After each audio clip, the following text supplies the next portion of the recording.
ito guys, mga kalingap, ang mga dapat tularan, ang mga legit scouter, talagang humahanga si Kalingap Rob, napaka solid, napaka loyal sa Kalingap.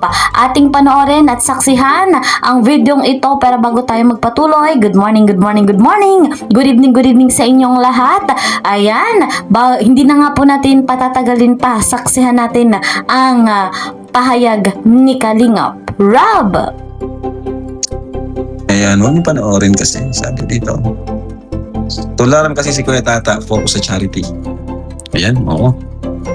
Marami naman po nakafocus din sa charity. Yan, sila Kalingap Mikoy, ayan. Sila Papa Jom, sila Edu.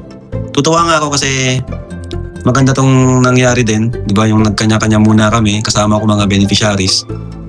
Kasi dahil doon, mas nakakapag-scout sila, nagagawa nila yung gusto nila, yung creativity nila na ipapractice nila, na-apply nila. Kaya yun, maganda yung nangyari ngayon na sabi ko nga sa kanila, mag-scout kayo, pag may na-scout kayo, refer nyo sa akin. Pero kung gusto nyo naman kayong kayo nang bahala dyan. Diba? At ngayon, kung may kung may ilalapit sa akin, hayaan na sa akin, di ba? Huwag ipaubayan nyo na lang sa akin. Kasi ayoko na yung ilalapit sa akin tapos pagkatapos kong pabahayan, iba na mag-vlog. Ang pangit na ng ganun, basta ayoko ang pangit na ng ganung rules, di ba? Dapat kung naipasa na, huwag ka na mag-expect. Kasi, kaya nga ipinasa kasi di mo kayang tulungan. Di ba? Tapos after matulungan, saka ka naman papasok. So, ayun. Kung naipasa mo na, hayaan mo lang ako na yung magano. Kasi, totoo lang, pag may ibang nag-vlog, di ako nangingialam. Kasi, tapos, minsan nga nainis ako kapag may ibang nag-vlog dyan, tapos, minsan may nagko-comment na, Rob, tulungan mo naman si ganyan. Kasi nga, napanood nila dun sa vlog ng iba na kawawa naman. Kaya nga po may nag-vlog na dun, ibig sabihin, siya na dapat tumulong dun. Di ba? Kaya nga po binlog niya, so dapat, mo na yan, kung makakargo mo na yan, responsibilidad mo na yan. Kaya po minsan pag ganun, hinahayaan ko na lang pag may ibang nag-vlog. Kaya pag inilapit sa akin, dapat, hayaan na muna ako.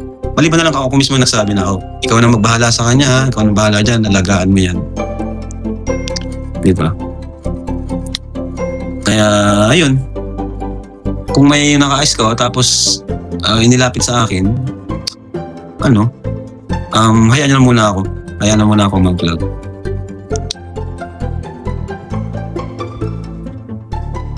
Uy, salamat. May nagpakulay sa atin. Liza Bakay.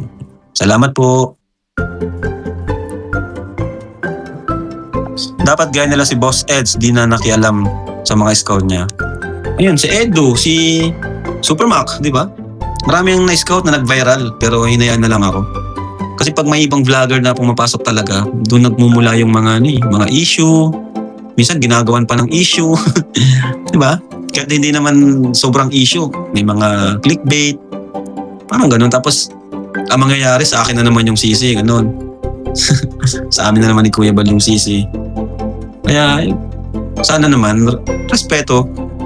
Bigyan naman kami ng respeto kahit papaano. Di ba? Minsan kasi ganun yung nangyayari. Binlog ng iba, tapos pag may nangyaring kaming sisisihin. Kaya nga po binablog na nun para ibig sabihin, responsibilidad na yun. Dapat tulungan mo na yun. Kasi binlog mo, tulungan mo. Bahala ka sa bilay kay Kalingap. Ikaw naka-scout kay Carla. Yes po. Ako una nakakita dyan kay Carla. Totoo yun. At tinanong ko pa nga yan kung may may lahi siya. Carla, may lahi ka ba? Tapos hiya siya eh. Sobrang nahiya siya, wala daw. Tapos yun yung unang pagtatagpo namin. Tapos, nung time na yun, nahiya siya magpa-vlog. Then, after nung nakita namin siya doon sa waiting shed.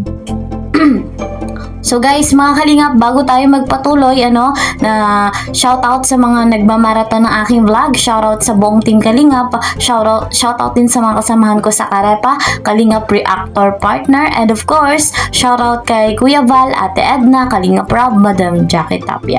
So napanood nga natin yung pahayag ni Kalingap Rob na talagang maraming gumagawa ng kabutihan dito nga po sa team Kalingap, napaka-loyal, napaka-legit na scouter, yung totoong totoo. Guys, naintindihan naman natin yung pahayag ni Kalingap Rob na ang layunin natin dito sa Team Kalingap ay makatulong, po.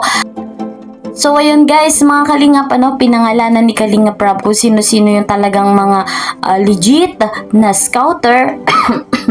Ayan, excuse. Ang mga talagang loyal sa Kalingap na patuloy na maayos ang pamamalakad ng kanilang pagtulong, yung kanilang pagbablog, sina Kalingap Tata, sina Kalingap Mikoy, si Papa Joms, at si Papa Eds. Guys, marami pang iba yan. Guys, at sila nga yung pangunahing pinangalanan ni Kalingap Rob na talagang yung pagtulong ay maayos. Yung layunin ay sa ikabubuti ng lahat.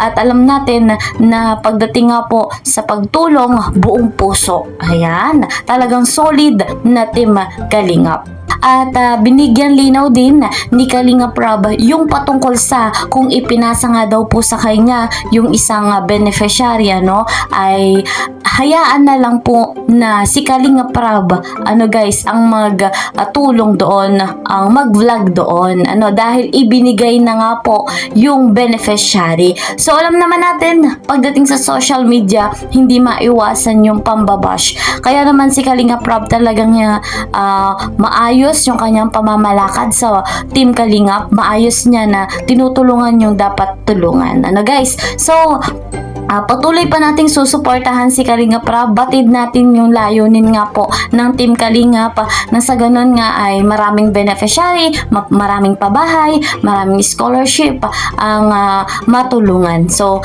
guys, alam natin pagdating dito sa social media nga po, hindi nga maiwasan na mayroong makakasagupa, mayroong mambabash. Guys, so still maging loyal din tayo bilang supporters, bilang reactor, bilang viewers. Guys, kung alam naman natin na mabuti sa ikabubuti ng lahat, ayan, iwasan natin yung hindi ng kahihinatnan ay mas lalong pambabash. So bago natin tapusin itong vlog, sa bago pa nga po sa aking channel, please po support my channel Kalingap Kel, like and share my videos, and don't forget, para po lagi kayong updated sa mga ina-upload kong video, click the notification bell. So yun guys, napakinggan natin, dito na lamang po muna ang ating update. See you po sa next video. Mag-ingat po kayo palagi. God bless everyone.